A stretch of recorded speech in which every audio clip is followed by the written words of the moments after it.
Hello everyone, welcome to my channel. आज हम लोग स्टार्ट करने वाले हैं चैप्टर नंबर 2, जिसका नाम है डाइवर्सिटी एंड डिस्क्रिमिनेशन। देखो, पिछले वाले चैप्टर में हमने क्या पढ़ा था कि जो डाइवर्सिटी है ना, उसको हम लोग कैसे समझ सकते हैं। और हमने देखा कि डाइवर्सिटी एक बहुत ही खूबसूरत चीज़ है हमारे इंडिया का।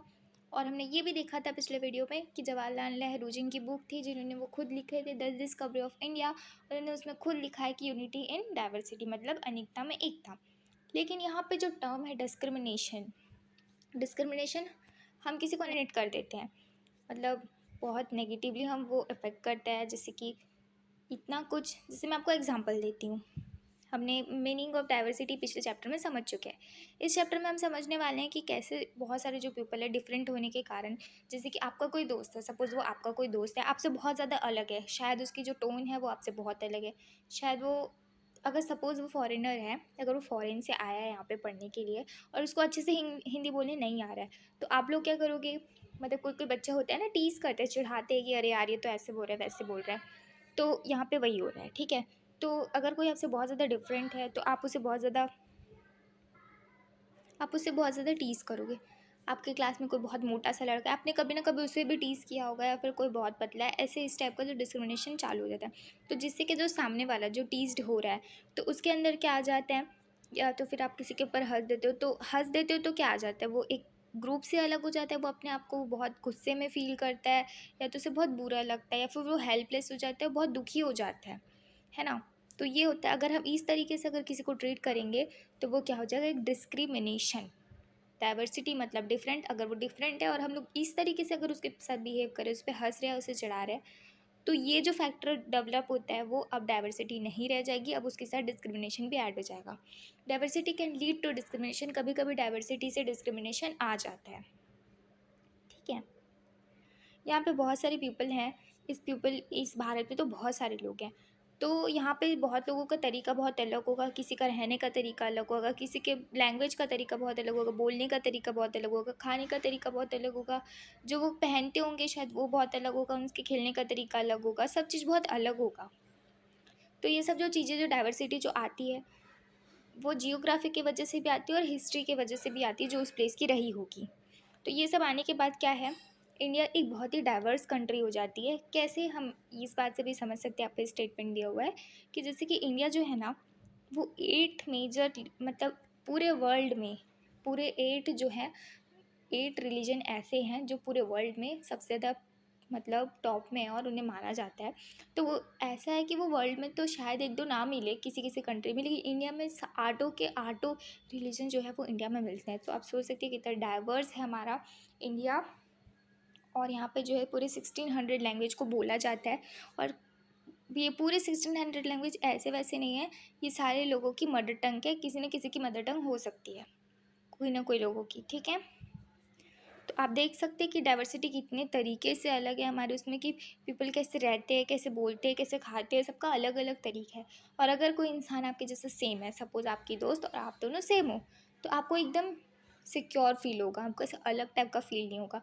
मैं आपको एक एग्जांपल दे रही हूँ, मैं किसी को यहाँ पे टीज़ नहीं कर रही हूँ। सपोज़ एक बहुत ही मोटा है कोई, अगर उसे कोई मोटा मिल जाता है तो उसे देख के हैप्पी होगी, अरे यार ये तो मेरे जैसा है, इसके साथ तो फ्रेंडशिप करनी चाहिए, है ना। तो यहाँ पे वही बताया गया है कि लोग जो है ना, यहाँ से बाहर नहीं निकलना चाहते। अगर वो कोई उनसे दूसरा टाइप का, अगर कोई अलग टाइप का दिख रहा है, तो वो बहुत ही स्ट्रेंज वे में, अजीब वे में लेते हैं और उसके जैसे फैमिलियर नहीं होते उससे, ठीक है। तो पीपल में है सर्टेन टाइप का एटीट्यूड और ओपिनियन आ जाता है लोगों के प्रति कि ये तो मुझसे अलग है, तो ये ऐसा होगा, वो तो मुझसे अलग है तो वो वैसा होगा। सेम ऐसे कास्ट सिस्टम में भी आता है।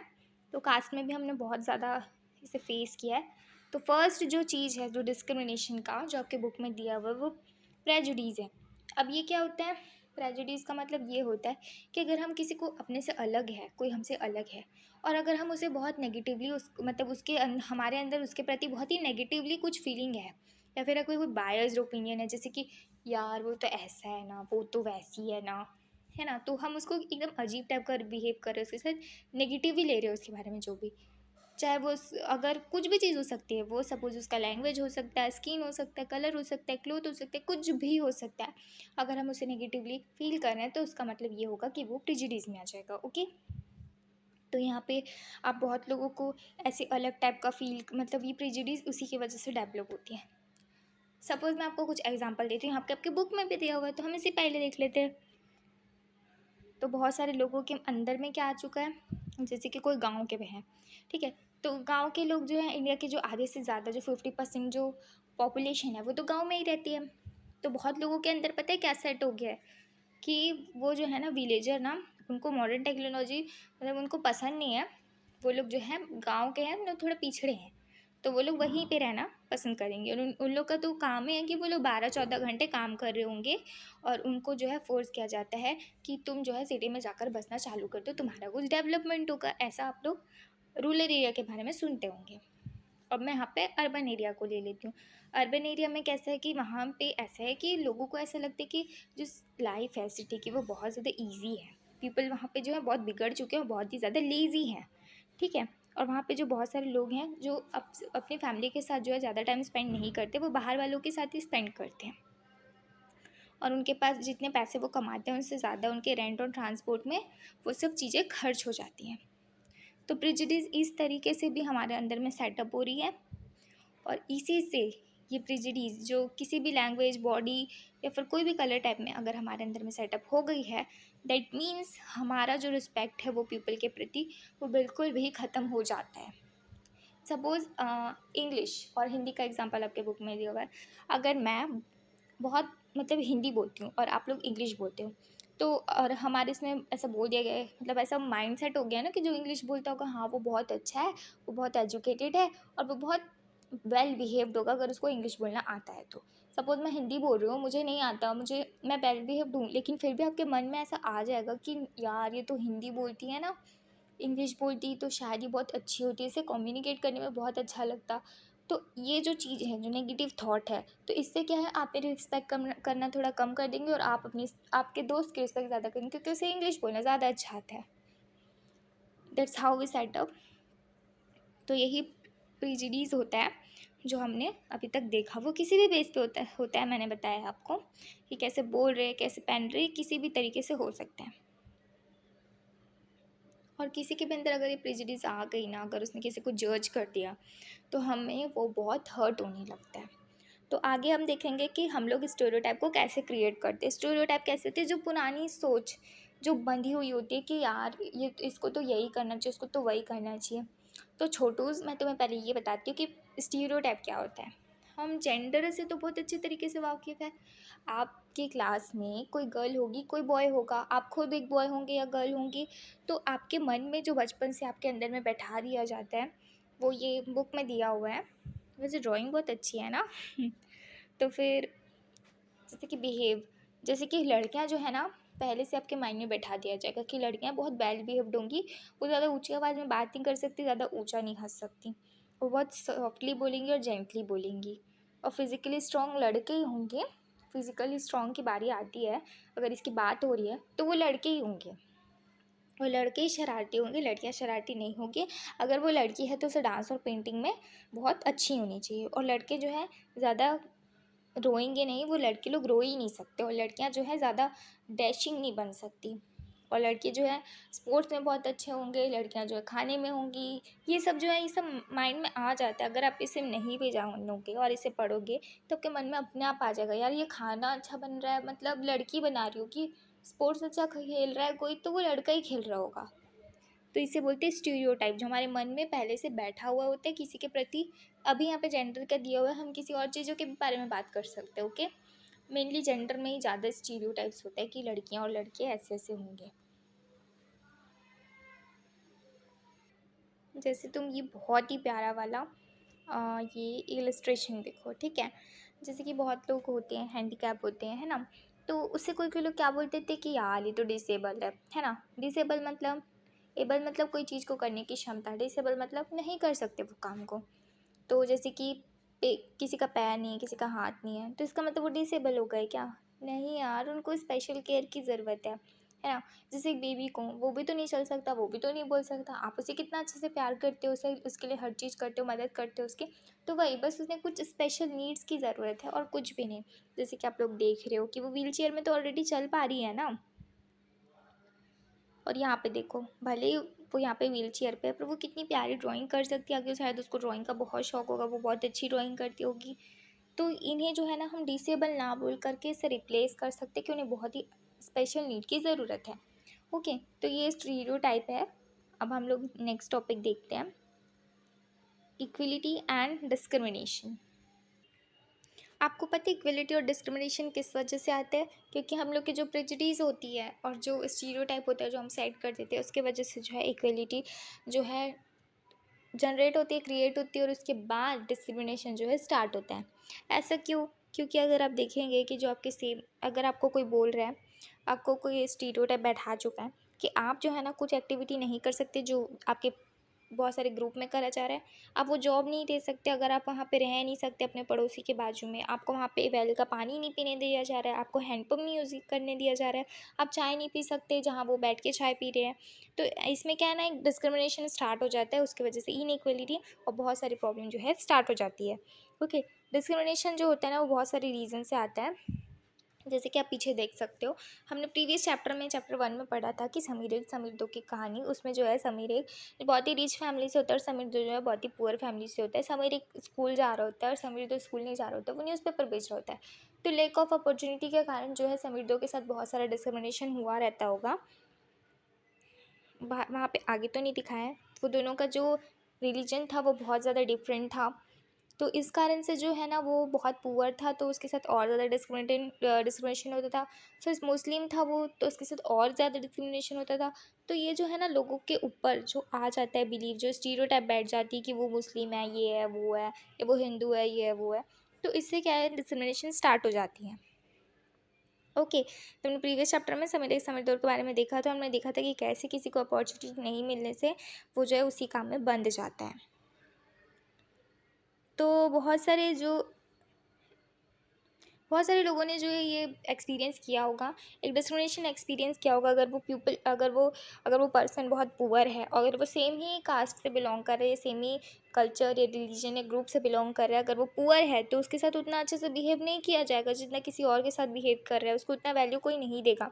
तो इसी का एक डिस्क्रिमिनेशन, एक हेट मान सकते हैं, एक हेट, एक हर्ट, एक जो हार्टलेस जो चीज़ है वो हो रही है उसके साथ, तो उसको जो है बहुत ही ज़्यादा दिक्कतें आ रही हैं, उसके साथ डिस्क्रिमिनेशन हो रहा है।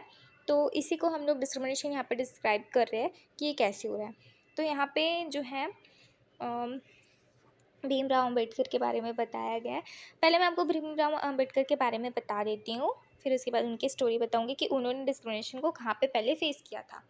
तो डॉक्टर भीमराव अम्बेडकर जो है 1891 में वो जो है वो बॉर्न हुए थे, और 1956 में उनकी जो है डेथ हो गई थी।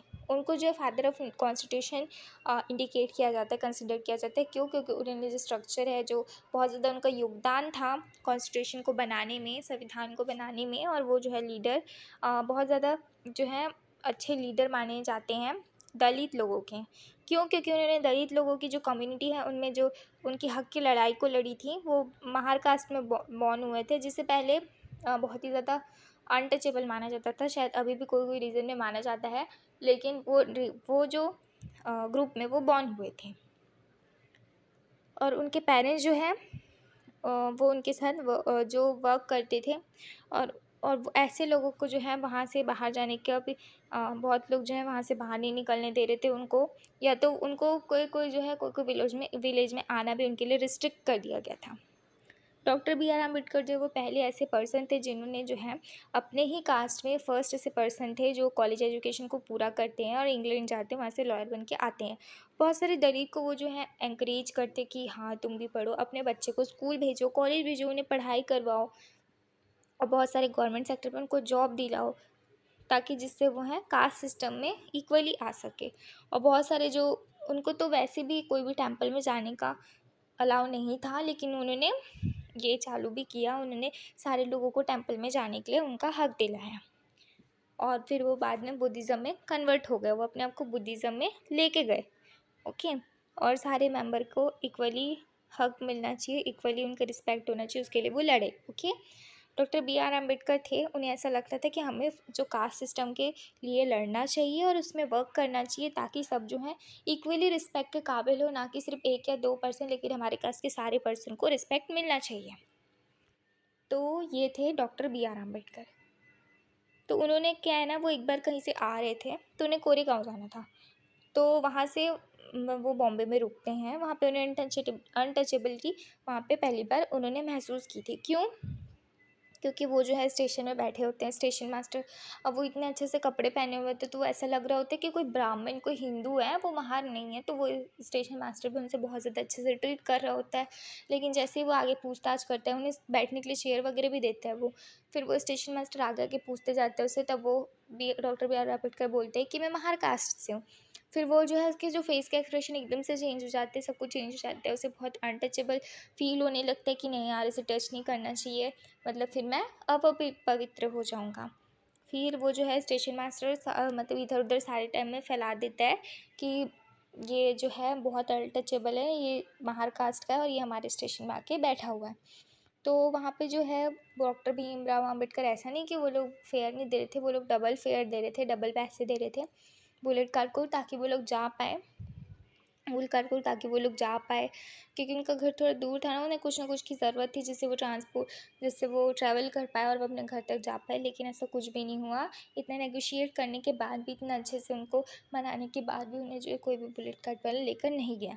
तो यहाँ पर उन्होंने अनटचेबिलिटी को फ़ील किया है। अगर इसी जगह कोई हिंदू होता या फिर कोई इसी टाइप का कोई होता जो वो मान रहा था, वो स्टेशन मास्टर, तो वो उसे आराम से उसकी मदद करता, वो उसे आराम से उतनी ही रिस्पेक्ट से बात करता है जितना वो पहले उनसे कर रहा था, और उसे जो है बहुत मदद करता उन्हें अपने घर तक पहुंचाने में। लेकिन इसने कुछ भी मदद नहीं की, जबकि वो लोग उससे डबल फेयर भी दे रहे थे। तो इस हद तक बढ़ गया था वहाँ पे अनटचेबिलिटी, कि तुम ज़्यादा पैसे भी दे रहे हो तो भी तुम्हारा काम नहीं हो सकता, तुम अनटचेबल हो। ये बहुत ही गलत था उस टाइम, तो उसके खिलाफ उन्होंने ये लड़ाई को लड़े थे। अब जो है इनइक्वलिटी और डिस्क्रिमिनेशन आपको पता चल गया। सबसे मेन रीज़न कास्ट है। कास्ट सिस्टम की वजह से बहुत ज़्यादा डिस्क्रिमिनेशन यहाँ पे जन्म लेता है। अब हम लोग जो लास्ट पॉइंट है जो डिस्क्रिमिनेशन का, वो देख रहे हैं, वो है स्ट्राइविंग फॉर इक्वलिटी। स्ट्राइविंग मतलब किसी भी चीज़ के लिए लड़ना, उसे पाना होता है। तो इक्वलिटी को हम लोग पाने के लिए क्या क्या करते हैं। जब हम लोग स्ट्रगल लड़ रहे थे फ्रीडम के लिए स्ट्रगल कर रहे थे ब्रिटिश लोग के ख़िलाफ़, तो वहाँ पे एक स्ट्रगल और चल रही थी, अंदर ही अंदर हो रही थी वो इसके लिए कि हमें जो है इक्वली ट्रीट किया जाए, और इसी के खिलाफ़ यहाँ पे इक्वली ट्रीट करके इक्वली हक दिया जाए, इसके लिए हम वहाँ पे और लड़ाई लड़ रही थी। लड़ाई बेसिकली किन किन के बीच में लड़ी जा रही थी, किन किन लोगों के लिए, दलित लोगों के लिए, वुमेन लोगों के लिए, ट्राइबल जो कि आदिवासी टाइप के होते हैं उनके लिए, और फार्मर लोगों के लिए, कि उन्हें जो है इनइक्वलिटी ना की जाए, इनइक्वल ना किया जाए, किसी से डिस्क्रिमिनेट ना किया जाए, जो उन्होंने एक्सपीरियंस किया था पहले अपनी लाइफ पर। आप खुद इमेजिन कर सकते हो, अगर किसी के पास डिस्क्रिमिनेशन हो रहा है तो उसके लिए कितना मुश्किल होगा यार, इधर से उधर ट्रैवल कर पाना, कहीं जा पाना, कितना इंसल्टिंग होगा उनके लिए, कितना हर्टफुल होगा, सेल्फ रिस्पेक्ट पर आ जाता होगा कितना। जब उन्हें वहीं से पानी नहीं पिया दिया जा रहा है जहाँ से वो सब पानी पी रहे हैं, उन्हें एंड मतलब गेट टेम्पल की एंट्री में रोक लगा दिया जा रहा है, उन्हें इक्वलिटी का हक नहीं है, वो लोग राइट नहीं मांग सकते अपना। ये कितना डिस्गस्टिंग है। मुझे ये बहुत ही ज़्यादा बेकार था उस टाइम, जैसे सब लोग लड़ रहे थे और इसके खिलाफ इन लोगों ने फिर प्रोटेस्ट करना चालू किए। ओके, अब हम लोग देखने वाले हैं कि कैसे जो वुमेन थे वो लोग इस तरीके से लड़ रहे थे कि उन्हें जो है एजुकेशन में राइट हक दिया जाना चाहिए, वोट के लिए हक दिया जाना चाहिए। दलित लोग मंदिर में एंट्री के लिए, पढ़ने के लिए, वो लोग यहाँ पे बहुत ज़्यादा लड़ाई लड़ रहे थे। और पीसेंट जो ट्राइबल थे, उनकी लड़ाई एक मनी लेंडर से थी, जो कि उन पे बहुत ही हाई इंटरेस्ट रेट लगा रहे थे, जिससे जो है उनके पैसों में बहुत कमी आ रही थी और वो अपनी आर्थिक स्थिति को अच्छे से नहीं कर पा रहे थे। फिर जो है क्या होता है कि 1947 में जब देश आज़ाद हो जाता है हमारा देश, तो बहुत सारे जो यंग लीडर्स होते हैं, जो बहुत सारे लीडर्स होते हैं, वो लोग बहुत ज़्यादा ना चिंतित होते हैं कि हमारी फैमिली, हमारे जो इस ग्रुप में, इस इंडिया में ये क्या हो रहा है कि सब लोग इनइक्वलिटी यहाँ पे एग्जिस्ट करी क्यों कर रही है। तो जो कॉन्स्टिट्यूशन को लिख रहे हैं उनके भी खिलाफ यहाँ पे बहुत सारे लोग ने अनटचेबिलिटी उन्होंने भी फील करी, ऐसा क्यों हो रहा है, तो वो बहुत ज़्यादा कंसर्न थे इस चीज़ को लेकर। और जो बी आर अम्बेडकर थे, उन्होंने दलित लोग के लिए राइट के लिए लड़े, और यहाँ पे बहुत सारे लीडर्स ने मिलकर इसके खिलाफ जो है प्रोटेस्ट चालू कर इसे हटाने की कोशिश करी। तो बहुत सारे जो राइटर थे कॉन्स्टिट्यूशन के, उन्होंने खुद कहा कि जो रिस्पेक्ट है वो डाइवर्सिटी के ही कारण है, तो हमें इंश्योर करना चाहिए कि यहाँ पे इक्वलिटी होनी चाहिए, और जो पीपल हैं जो उनको हक होना चाहिए किसी भी रिलीजन को फॉलो करने का, कोई भी लैंग्वेज बोलने का, कोई भी फेस्टिवल को सेलिब्रेट करने का, और उन्हें अपनी फीलिंग्स को एक्सप्रेस करने का पूरा हक होना चाहिए, ऐसा वो लोग बोलते हैं। तो वहाँ पे जो बहुत सारे लीडर होते हैं, एक विज़न और एक गोल जो है देखते हैं। एक ऐसा गोल उनका विज़न होता है कि हमें जो है कॉन्स्टिट्यूशन में ऐसा लाना चाहिए कि सारे लोगों को इक्वली हक मिले, ऐसा किसी के साथ भी डिस्क्रिमिनेशन ना हो जिन्हें हर्ट हो, या फिर कोई भी ऐसी प्रॉब्लम जो है डेवलप होगी, और सबको इक्वल अपॉर्चुनिटीज़ मिलना चाहिए। कोई और अनटचेबिलिटी को यहाँ पे क्राइम मानना चाहिए, और लीगली ये लॉ भी एबॉलिश्ड हो जाता है। अब पीपल जो है वो पूरी तरीके से फ्री हैं, वो कोई भी काम कर सकते हैं जो उनका मन करे, वो गवर्नमेंट जॉब भी कर सकते हैं, वो नहीं भी कर सकते हैं। अब वो उनकी मर्ज़ी, कोई भी ऐसे रिस्ट्रिक्शन नहीं है कि वो तुम इसके बेटे थे तो तुम यही करोगे, अगर तुम साफ़ सफाई वाले के बेटे थे तो साफ़ सफाई ही करोगे, तुम पेंटर के बेटे थे तो पेंटिंग करोगे। अब ये सब नहीं रहा है। अब सारी रिस्पॉन्सिबिलिटी गवर्नमेंट खुद ही ले लेता है इक्वलिटी को इस्टेब्लिश करने के लिए, और पुअर लोगों को यहाँ पे अच्छे से लाने के लिए, उभारने के लिए, और जो मार्जिनल जो कम्युनिटीज़ थी उन लोग को भी इक्वली लाने के लिए। और उन्होंने ये भी कॉन्स्टिट्यूशन में लिखा है कि कोई भी लैंग्वेज, कोई भी एक लैंग्वेज या रिलीजन या फेस्टिवल कंपलसरी नहीं है। कोई भी कुछ भी फॉलो कर सकते हैं जो उनका मन कर रहा है, और गवर्नमेंट ये सारे लोगों को इक्वली राइट दे रही है कि वो लोग अपना खुद का जो है रिलीजन और या फिर कोई भी चीज़ है वो चूज़ कर सकते हैं। और इसी वजह से इंडिया जो है सेक्युलर कंट्री बन जाती है, जहाँ पे सारी चीज़ों की पूरी छूट हो रही है, जहाँ पे पीपल डिफरेंट रिलीजन के किसी भी चीज़ में प्रैक्टिस कर सकते हैं, उनका विश्वास किसी भी चीज़ में हो सकता है, और वो कोई भी रिलीजन को किसी भी डिस्क्रिमिनेशन के फॉलो कर सकते हैं। और ये बहुत ही इंपॉर्टेंट एलिमेंट है हमारी यूनिटी का, जहाँ पे हम सब साथ मिलकर रह रहे हैं, और अब हम एक दूसरे की रिस्पेक्ट कर रहे हैं, जो कि बहुत ज़रूरी था, जो कि हमारे कॉन्स्टिट्यूशन में लाया गया, जिसके बारे में बहुत सारे लोग कंसर्न थे। बहुत ही थैंकफुल होना चाहिए हमें उनका। तो उन्हीं के वजह से आज जो है डिस्क्रिमिनेशन यहाँ पे ख़त्म हो चुका है।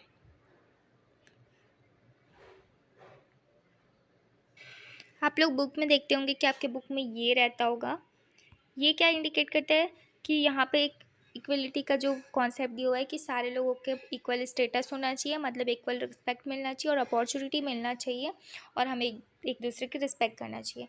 अभी भी आपको क्या लगता है इक्वलिटी एग्जिस्ट, इनइक्वलिटी एग्जिस्ट करती है? हाँ, वो अभी भी एग्जिस्ट करती है। वो उतने मायनों पे तो नहीं करती, लेकिन हाँ, अभी भी कई कई रूरल एरिया पे या फिर कहीं कहीं किसी किसी के माइंड पे स्टीरियोटाइप है कि वो लोग इनइक्वलिटी को अभी भी प्रैक्टिस करते हैं, वो लोग अभी भी मानते हैं। ये इनइक्वलिटी जो है ऐसी चीज़ नहीं है जो एकाएक हमें मिल जाएगी, जो अभी हमने यहाँ पे लिखा तो हमें मिल जाएगी, नहीं। इसके लिए हमें लड़ते रहना पड़ेगा पीपल के लिए। हमें स्ट्रगल और पॉजिटिव एक्शंस लेना पड़ेगा, जो कि गवर्नमेंट ऑलरेडी ले रही है, और हमें यहाँ पे इसके लिए लड़ते ही रहना पड़ेगा। ये हमें अचानक से नहीं मिल सकती। तो यहाँ पे चैप्टर एंड होता है। अगर आपको कुछ भी चीज़ का डाउट होगा तो आप मुझे कमेंट सेक्शन में कमेंट कर सकते हैं, जिससे मैं नेक्स्ट वीडियो बना पाऊँ, आपको आपके जो जितने भी डाउट है उसको क्लियर कर पाऊँ। तो अगर आपको वीडियो अच्छी लगी तो आप प्लीज़ लाइक कर देना, और मेरे चैनल को सब्सक्राइब कर देना। Thank you for all. आपको मिलते हैं नेक्स्ट वीडियो में।